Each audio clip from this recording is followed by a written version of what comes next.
जय Shri Shankar friends, welcome to my channel Bhootiya Sunday. So welcome again in my new story. कहानी में किसी भी तरह से किसी की भावनाओं को ठेस पहुंचाना नहीं है। यह कहानी पूरी तरह से काल्पनिक है। ऐसे ही हॉरर और हॉन्टेड स्टोरीज के लिए हमारे चैनल भूतिया संडे को सब्सक्राइब कर लीजिए। So now start the story. Vivek और माधुरी दोनों ने अभी जस्ट तुरंत लव मैरिज की थी।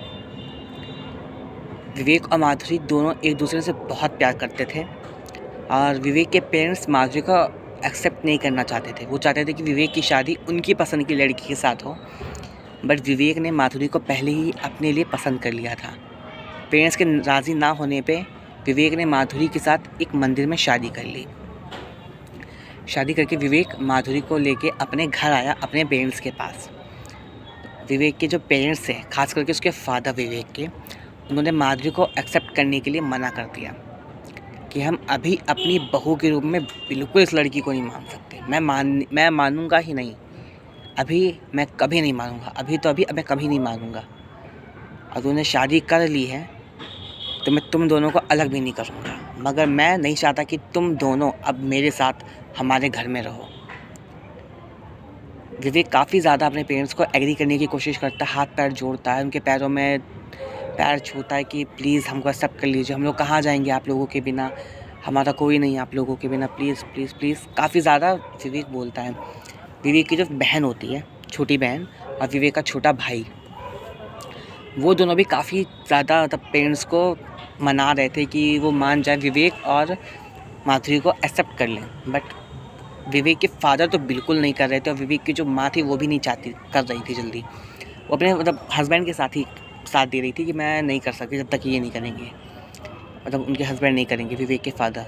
काफ़ी ज़्यादा थोड़ा ड्रामा टाइप काफ़ी सारी चीज़ें हुई, बातचीत हुई, बट कई घंटे हो गए थे। विवेक के पेरेंट्स अब विवेक को और उसकी वाइफ को एक्सेप्ट ही नहीं करना चाहते थे और कह दिया था कि हमारे साथ रहने की कोई ज़रूरत नहीं है। अगर अपनी वन से शादी की है तो तुम्हारा जहाँ मन हो वहाँ रहो, बट हमारे घर में नहीं।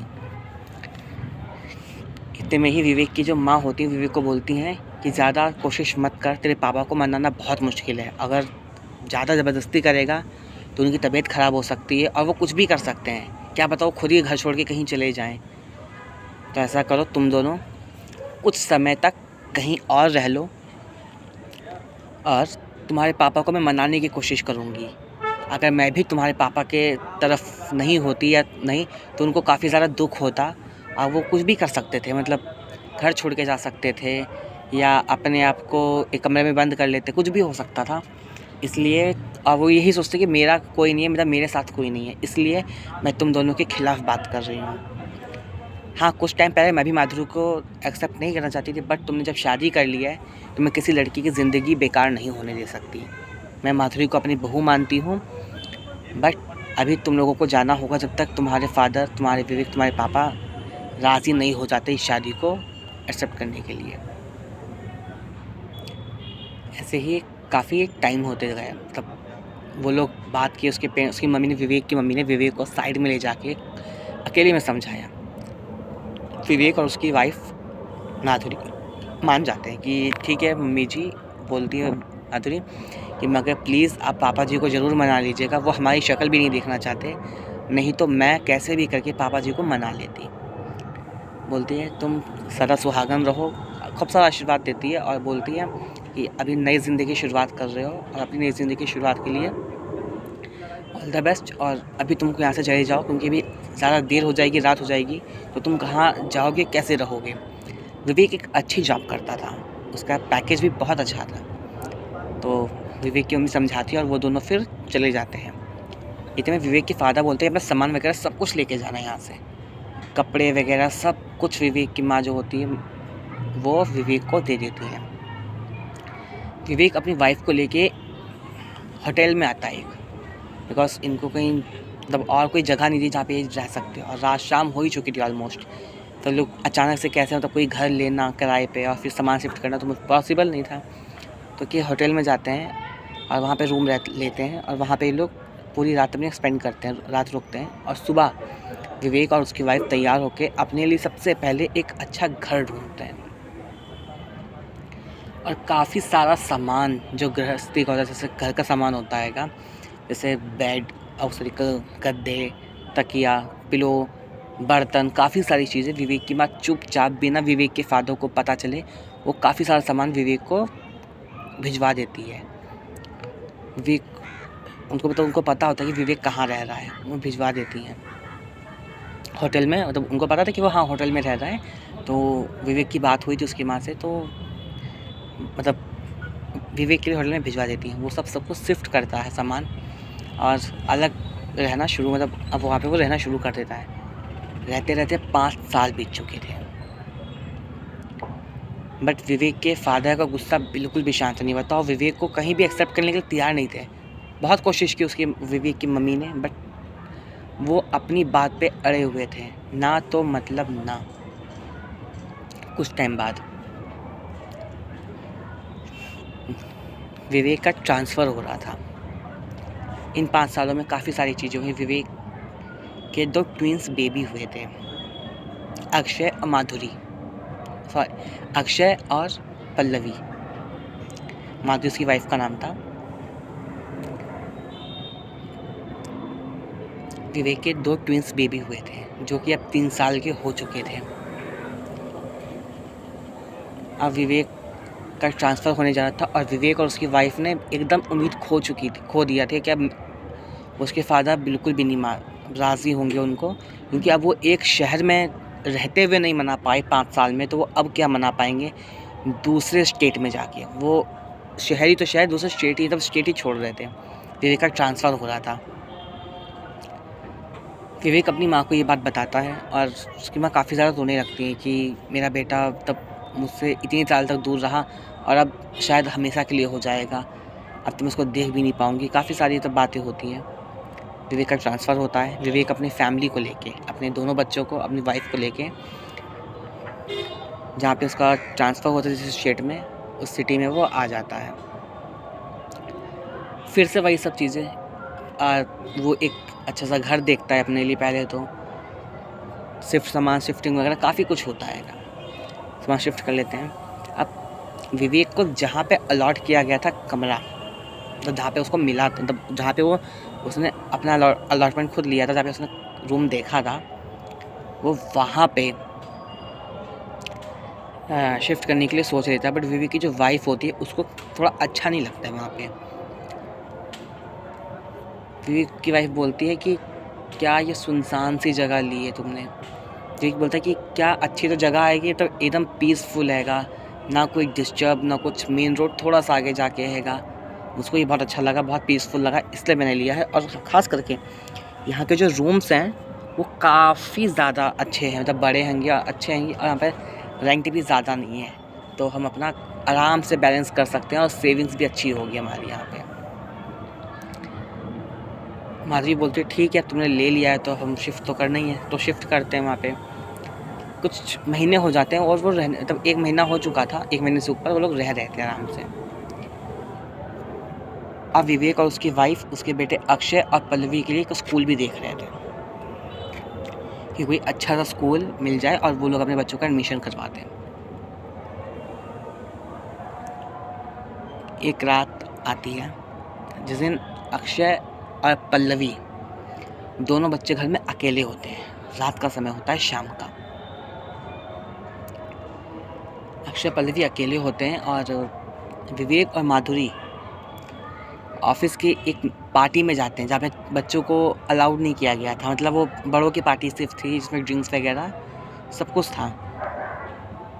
Drinking and smoking are injurious to health. वहाँ पे बच्चों को अलाउड नहीं किया गया था, सिर्फ बड़ों की पार्टी थी। तो अक्षय और माधुरी को छोड़ के दोनों जाना नहीं चाहते थे, बट जाना ज़रूरी भी था। पार्टी में ही ट्रांसफर पार्टी इम्पॉर्टेंट पार्टी थी, काफ़ी ज़्यादा इम्पॉर्टेंट पार्टी थी और उसको जाना ज़रूरी था।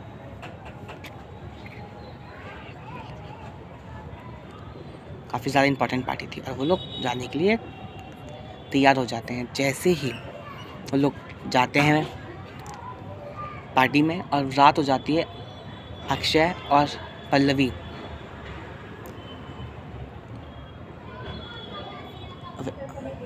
बहुत ज़्यादा अकेला महसूस करते हैं। तो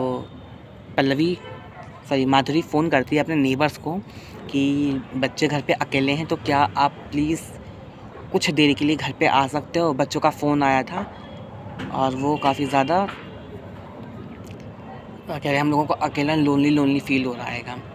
तो उनके जो पेरेंट्स थे वो बहुत ज़्यादा गुस्सा करके बोलते हैं कि आपके बच्चे सिर्फ 3 साल के हैं और आप उनको अकेले छोड़ के गए हो।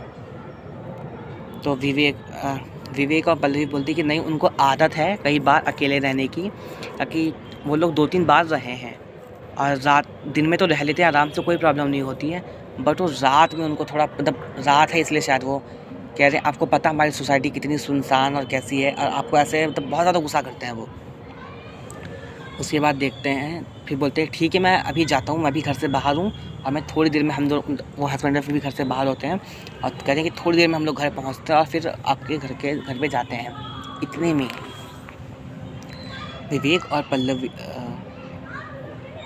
अक्षय और पल्लवी रूम में ही, बेडरूम में ही खेल रहे होते हैं और पल्लवी को आवाज़ आती है किचन से कि कोई कुछ कट कर रहा है बहुत तेज़। पल्लवी सोचती है कि बोलती है कि घर में तो कोई नहीं है, तो किचन से आवाज़ कैसे आ सकती है, और वो तुरंत भाग के जाती है किचन में और जब दोनों भाई बहन जाते हैं किचन में, देखते हैं तो एक लेडी खड़ी होती है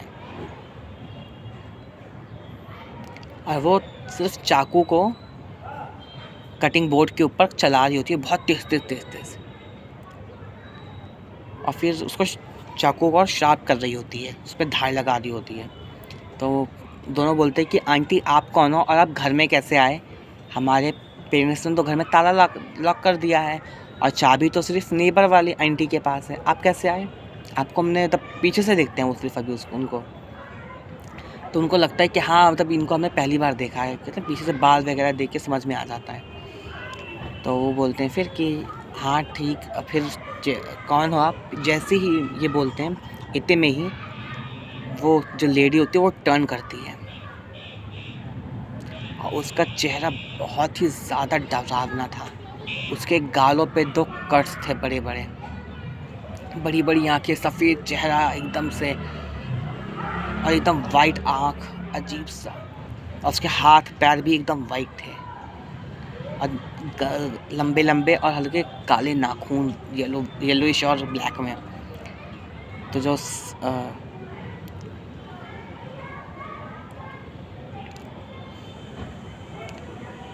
फिर विवेक और माधुरी ये देख के, विवेक और पल्लवी ये देख के बहुत हैरान होता है और एकदम उनकी आवाज़ नहीं निकल रही होती है और वो बोलती हैं मैं चाकू में धार लगा रही हूँ तुम दोनों को काटने के लिए, तुम दोनों मेरा नाश्ता हो, डिनर हो, क्योंकि कितने टाइम से मैं इंतज़ार कर रही थी कि तुम दोनों मुझे घर पे अकेले मिलो और आज वो दिन आ ही गया, अब मैं तुमको खा जाऊंगी। अक्षय और पल्लवी बहुत तेज़ मतलब चिल्लाने की कोशिश करें, जो बिल्कुल भी नहीं चिल्ला पाते। थोड़ी देर के बाद इतने जैसे चिल्लाने की कोशिश करते हैं, वो तुरंत अपने रूम में भागने की कोशिश करते हैं, वो तुरंत रूम में जाते हैं और लॉक कर लेते हैं रूम को, और जैसे ही बेड पे जाके बैठते हैं तो देखते हैं कि चादर के नीचे से ही वो चुड़ैल बाहर निकल रही होती है। बोलती है मुझसे बच के नहीं जा पाओगे, आज तुम्हारे घर पे कोई भी पड़ा नहीं है और मैं तुम्हें नहीं छोड़ूंगी। अक्षय और माधुरी बोलते हैं कि क्या मतलब, एक दूसरे बोलते हैं कि भैया ये हमें मार देगी। अक्षय बोलता है कि मैं कुछ नहीं होने दूंगा तुमको, मैं हूँ। ये बोलता है प्लीज़ तुम मुझे कुछ भी कर दो, मेरी बहन को कुछ मत करना। बहुत ज़्यादा चिल्लाते हैं वो, और वो चुड़ैल हंसी रही होती। इतने में ही अक्षय और माधुरी को गायत्री मंत्र याद आता है। उसको याद आता है पल्लवी को याद आता है, पल्लवी उसकी बेटी थी, पल्लवी को याद आता है कि बहुत ज़्यादा वो क्राई कर रही होती है, तो बहुत रो रही होती है वो, और वो चिल्ला के बोलती है कि मम्मी बचाओ। उसको याद आता है अचानक से कि उसकी मम्मी बोली थी कि गायत्री मंत्र पढ़ने से कोई भी नेगेटिव एनर्जी या हमें डर नहीं लगता और हमसे हर कोई मतलब बुरी चीज़ें दूर हो जाती हैं। वो तुरंत गायत्री मंत्र को ज़ोर से बोलने लगती है और जो अक्षय होता है उसका सुन के ही वो भी तुरंत बोलने लगता है और कई बार उसको मतलब जाप से रिपीट करने से गायत्री मंत्र को वो चुड़ैल वहाँ से चली जाती है और इतने में ही उनके जो नेबर्स होते हैं वो घर में आ जाते हैं। ये कहानी यहाँ पे ख़त्म होती है। कहानी कैसी लगी कमेंट्स में ज़रूर बताइएगा। तब तक के लिए गुड बाय, मिलते हैं नेक्स्ट संडे।